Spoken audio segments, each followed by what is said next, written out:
Hello,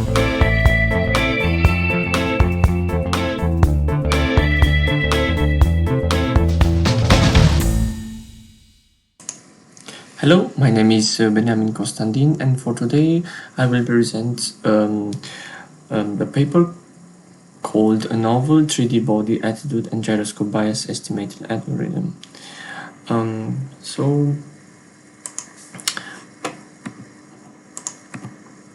As an introduction, we have a motivational introduction here, and we will talk about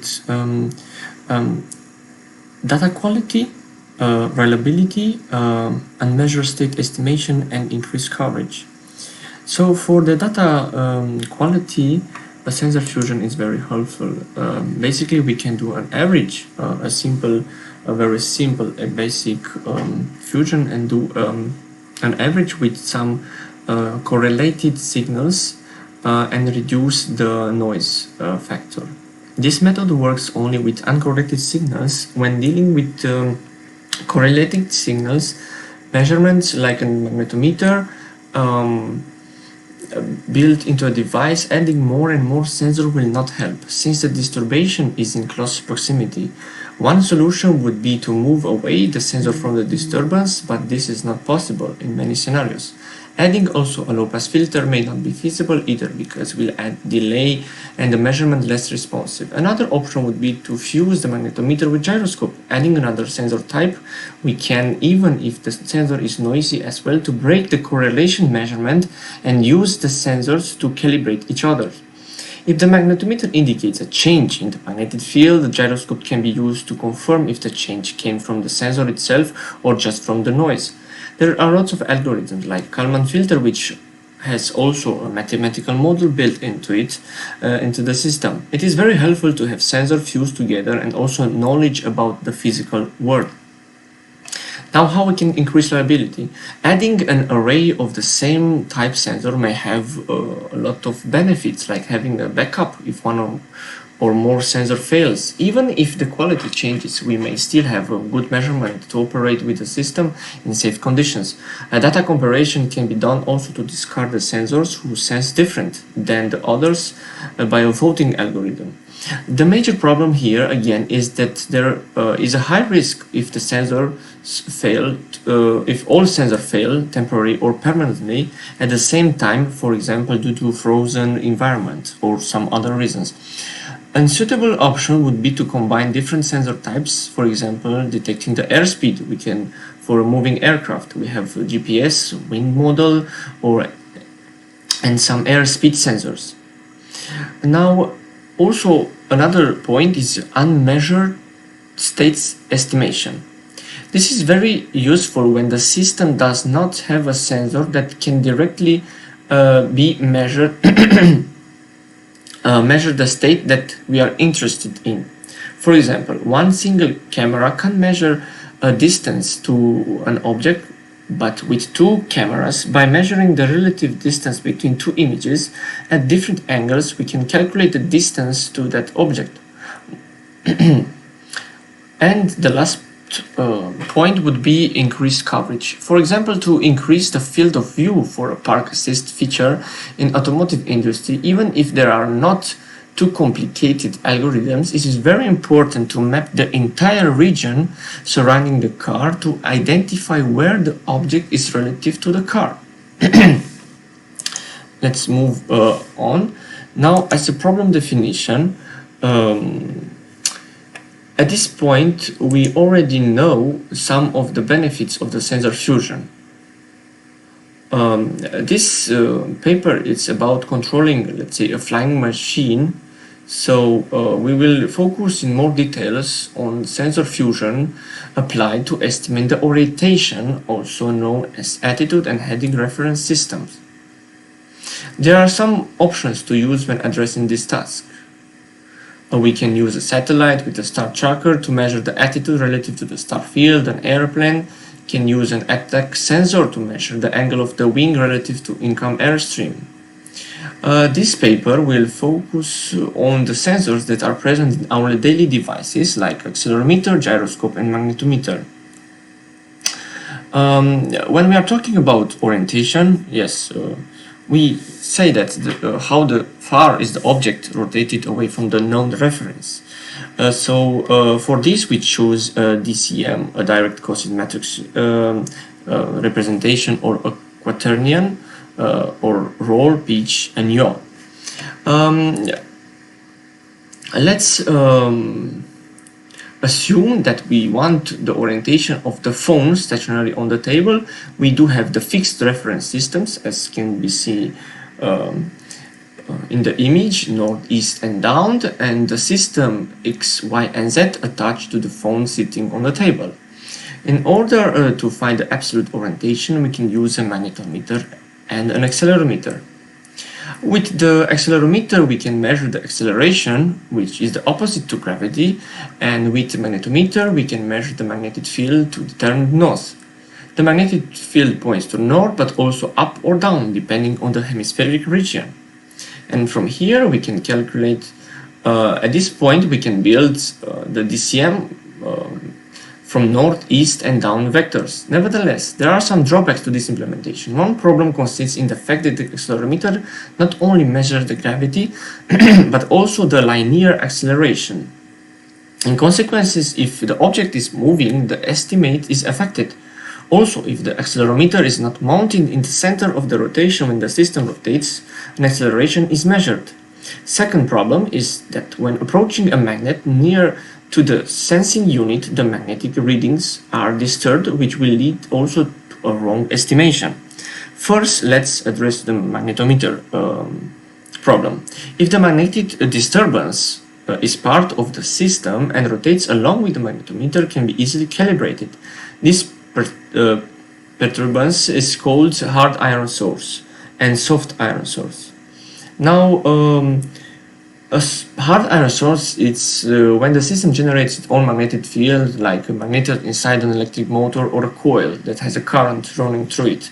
Then if we rotate the system in one axis, we will get a stronger measurement in one direction and weaker measurements in some other direction. And this will cause an offset. A soft iron source is when then the system will not generate its own magnetic field, but still even the metallic structure of the system or just a small iron object can bend the magnetic field, so a soft iron source that rotates with the magnetometer will distort the measurement, creating an oval shape, let's say. But even with the perfect magnetometer, because of these two factors, the measurements are not accurate. To solve this issue, the magnetometer needs to be calibrated. Knowing the offsets and distortions in advance, we can find the offsets and transformation matrix, which will convert back to the perfect sphere centered in the origin. This correction will be performed for each new measurement. Second problem would be the corrupting linear acceleration. The solution would be to predict acceleration and then removing it from the measurement before using it. This is possible if the acceleration is because of the system actuators. If this is not possible because the acceleration is due to external disturbance, then we can just simply ignore the readings around somewhere outside the 1G measurement. This is a solution because we keep the corrupted measurements to enter in the estimation algorithm, but it's not a great solution because we will stop estimate and we may lose track of the system. This is not a really problem for static objects, but if we want to find the orientation for an object that rotates and accelerates, we need to add a new sensor like a gyroscope to measure the angular rate of the system. Only a gyroscope standalone, yes, is capable to detect the orientation, but performing multiple sample time measurements integrations if the object is rotating on one axis. There are some drawbacks to integration only also, not knowing the initial orientation at the beginning and sensor imperfections like biases, which is a high frequency noise that will corrupt the estimation. Even if the integration process is behaving like a low-pass filter and the filter out the high frequency noise, the result will drift from the true position due to biased integration. So far, we saw that the finding of orientation is possible with magnetometer and accelerometer, but also with just only a gyroscope. For combining the pros and cons of these strategies, in the following paper, we present an algorithm that which will maximize the strengths and minimize the weaknesses of each sensor.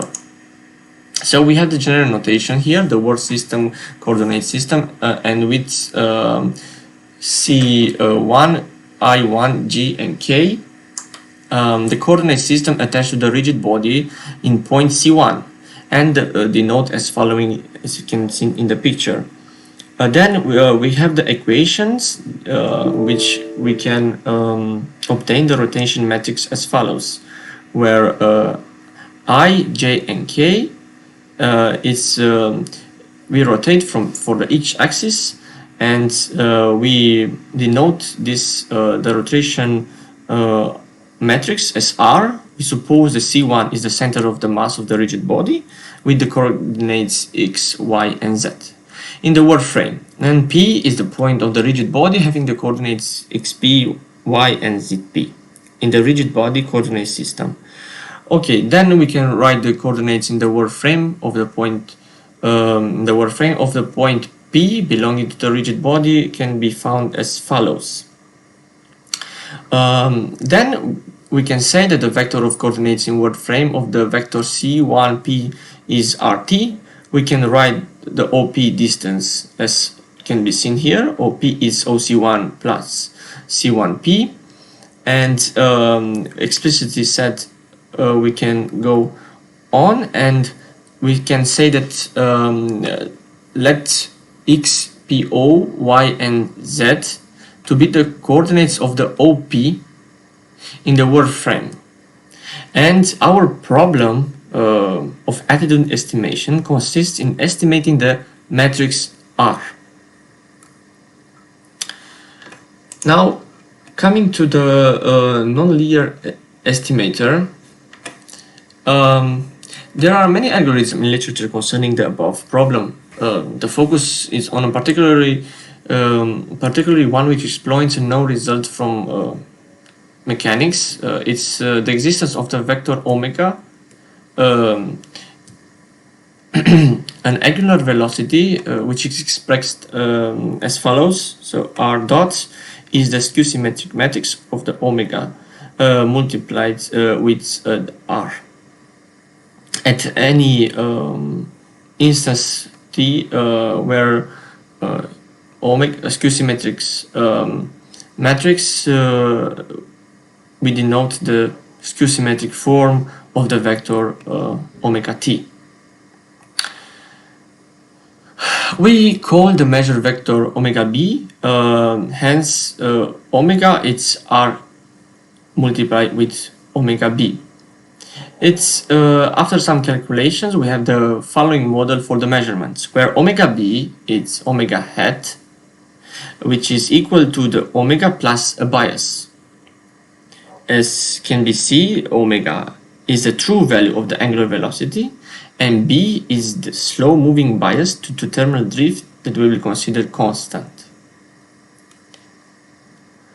Where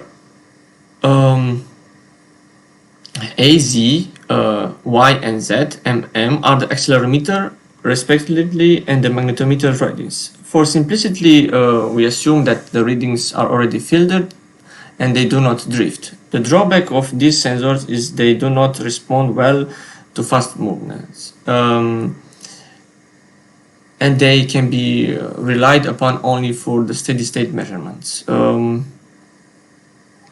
However, the gyroscope responds well to fast movements but drifts over time, hence it makes sense to try to get the best of the both worlds, let's say. Good. If we move forward, we denote by R the estimated rotation matrix and consider that R is R bar plus delta R, where R is the real rotation matrix. We also consider omega b is omega b bar plus delta omega b, where with omega b being the true angular velocity. Assuming that the noise was filtered out, we can write the R dot as can be seen here. Now our problem here, where is the very important, is finally we obtained derivative of the R bar is the RT multiplied by skew symmetric form, the real omega b, and we obtain the dynamics of the error matrix. So we want to see that this delta R it's going to 0 in order to have the R real equal to the R estimated. Okay, with some properties and here and new calculations, we obtained this representation of the R and delta R U and V, which are two vectors chosen to and we can write the omega F like so. This is the original part where we choose this to be like so in order to have this estimator. Then we denote by R the estimated rotation matrix and consider, like I said before, R is R bar plus delta R. Here we also consider that omega b it's like been seen here, and delta omega b is the bias plus omega, with omega being the correction to be added to each measurement before integration. So we want to integrate with the correction such that the estimated rotation matrix agrees with the measurements of the accelerometer and magnetometer. We obtain here the representation, the system, can be seen here after a few calculations. We have the state vector X and the system matrix A and the B. And we show that the dynamic system is stable via Lyapunov. More information for this we can be seen also in the paper. As a numerical results, we consider the northwest and up coordinate systems, where F we read the gyroscope and magnetometer, and we consider the following notations as can be seen here. And then we will take the R tilde, which is 1 divided by the square of the AX, which is norm of the K times G. So after these calculations, we we come to the point where the R bar is RK with a declination multiplied by the R tilde. So this D depends, it's also important, which depends on the position of the planet, as can be seen. Having obtained this RT, it's easy to obtain R dot U and R dot V. With U and V as follows. So the gyroscope data gives the angular velocity components in the body frame. So the tensor fusion algorithm would consist in having the measurements of the actual VA and VM and the gyroscope, and we will follow these steps. First we will calculate the delta R, U and V for both vectors, because and then we will calculate the omega as been seen here. Then we will calculate the bias, which is presented here, then omega b, and then we will obtain the rotation matrix for each step in discrete. After we will obtain the rotation matrix, we will orthogonalize this matrix, and we will obtain the matrix that will be used. So as we can see the evolution here, we see that the evolution starts with, so these are some data from the offline simulation. and we will see that it will convert to real orientation, starting from a no initial point. And also the gyroscope bias, we see that it will start and will convert closer to 0.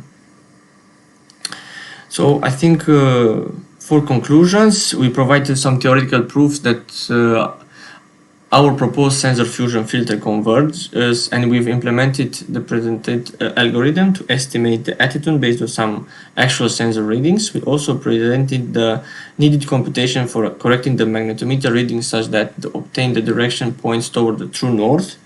This necessary update is based on the geographic location, and if the device is traveling across the globe, this has to be factored in.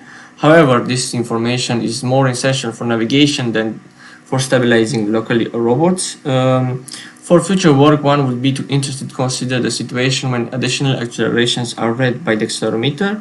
This should be compensated for. Also, different situations exist where the Earth's magnetic field is distorted by various ferromagnetic materials near to the sensor, or even additional magnetic fields. This should also be modeled. Finally, one should investigate how other means of obtaining the information about the attitude can be incorporated in the filter. If you have questions, please send them to the address, and also you can also check our previous paper about attitude estimation, which will is implemented on a real system target. Thank you very much, and have a nice day.